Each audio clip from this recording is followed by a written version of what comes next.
నడుము నొప్పికి సర్జరీ దాకా వెళ్ళాలంటే మనలో చాలామందికి మనసొప్పదు. వెన్నుకు సర్జరీ అంటే మేజర్ సర్జరీ అని, ఫెయిల్ అయ్యే ఛాన్సెస్ ఎక్కువని అనుకుంటారు. కాళ్ళు చేతులు చచ్చుబడిపోయే ప్రమాదం ఉందని బలంగా నమ్ముతారు. వెన్నుకు చేసే సర్జరీలు సంక్లిష్టమైనవే కావచ్చు, కానీ ఇప్పుడు అందుబాటులోకి వచ్చిన సాంకేతిక పరిజ్ఞానం, ఆపరేషన్లు చేయడంలో అందుబాటులోకి వచ్చిన అధునాతన పద్ధతుల సాయంతో వెన్నుకు చాలా సులువుగా సర్జరీలు చేయొచ్చని చెప్తారు డాక్టర్లు. వెన్ను సర్జరీలపై జనసామాన్యంలో ఉన్న నమ్మకాలు, వాటిలోని నిజానిజాల గురించి డాక్టర్ని అడిగి ఇప్పుడు తెలుసుకుందాం.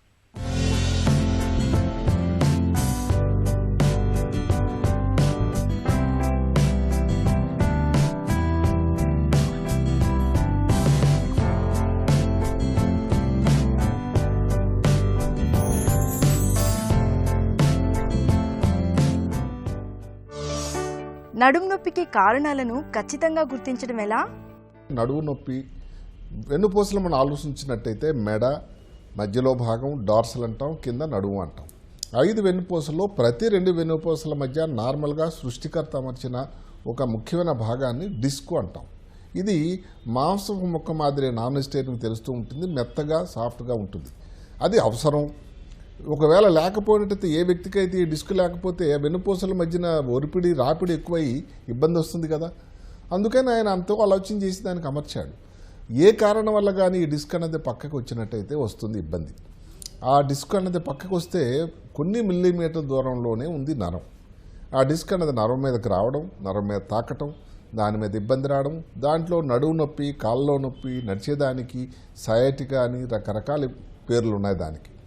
దానికోసం వస్తుంది వైద్యం. నడుము నొప్పికి ఆపరేషనే పరిష్కారమా?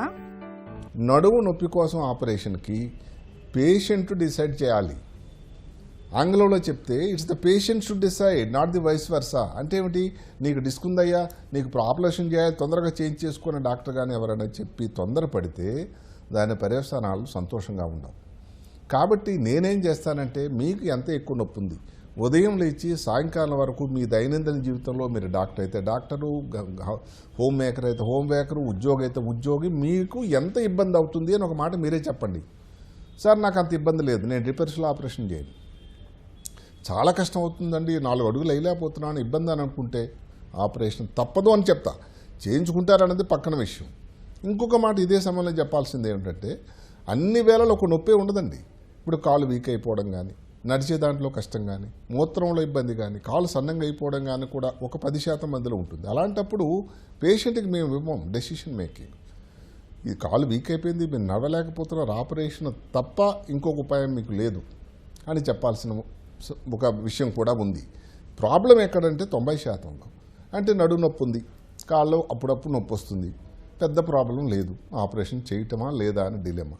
నేను ముందు చెప్పిన మాట ఇంకొకసారి గట్టిగా చెప్పి నొక్కి వక్కానిస్తున్నాయి ఏమిటంటే, ఆపరేషన్ అన్నది నొప్పి ఒకటే ఉండేటట్టయితే డిసైడ్ చేయాల్సిన వ్యక్తి పేషెంటే. నాకు చాలా కష్టం అవుతుందంటే ఆపరేషన్ ఒక అవసరం, ఆపరేషన్ వల్ల మీకు మంచి జరుగుతుంది అని చెప్పాల్సి ఉంటుంది. నడుముకు ఆపరేషన్లు చేస్తే కాళ్ళు పడిపోతాయా? ఆపరేషన్ అన్నది సరైన పద్ధతిలో అన్ని వివరాలు ఆలోచన చేసి చేసినట్టయితే రికవరీ శాతం 99% అండి. కాంప్లికేషన్ అన్నది నిజానికి 1-2%. ప్రతి డిస్కు ఎంఆర్ఐలో కనబడే దాని పెద్దగా ఉంది కాబట్టి దాని మీద ఆపరేషన్ చేసినట్టయితే ఇబ్బందులకు ఎదుర్కొంటాం. ఎందుకంటే డిస్క్ అన్నది ముందు చెప్పినట్టుగానే ఒక నార్మల్గా ఉండేటువంటి ఒక స్ట్రక్చర్ ప్రతి వ్యక్తికి ఉంటుంది. ఎంఆర్ఐ అన్నది చాలా హై రెజల్యూషన్ పరీక్ష, చిన్నదాన్ని పెద్దగా చూపించేటువంటి గొప్ప పరీక్ష.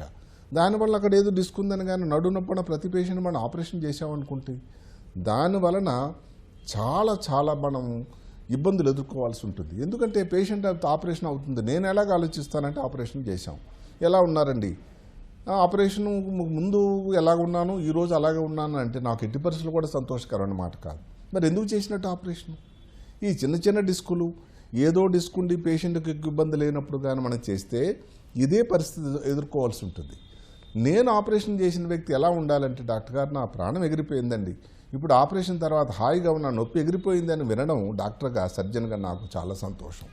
ఇలాగ కానీ మనం చేసినట్టయితే పేషెంట్ల నుంచి కానీ చుట్టాల నుంచి కానీ ఎప్పుడు కూడా మనం ఇబ్బందులు ఎదుర్కొనే ఆస్కారం లేదు. వెన్ను ఆపరేషన్లలో ఇంప్లాంట్స్ ఎప్పుడు వాడతారు? ఈ మధ్య కాలంలో ఈ ఇంప్లాంట్స్ అని వచ్చాయండి.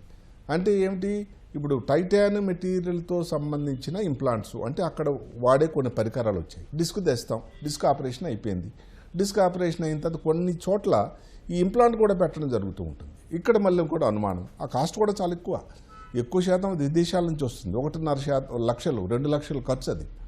ఇప్పుడు సరే ఖర్చు పెట్టే వాళ్ళు ఉన్నారనుకోండి, అప్పుడు డాక్టర్ గారు ఇది పెట్టాలా లేదా, అవసరమా లేదా.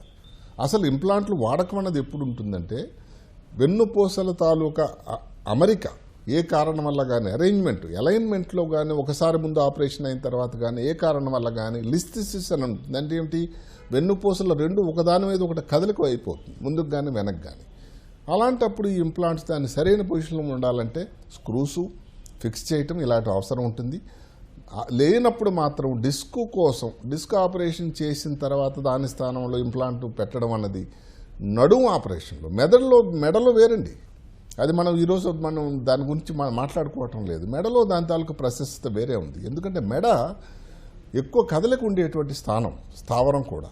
నడుము అలాంటిది కాదు, నడుము సాలిడ్ భాగం, దాంట్లో అంత అవసరం లేదు.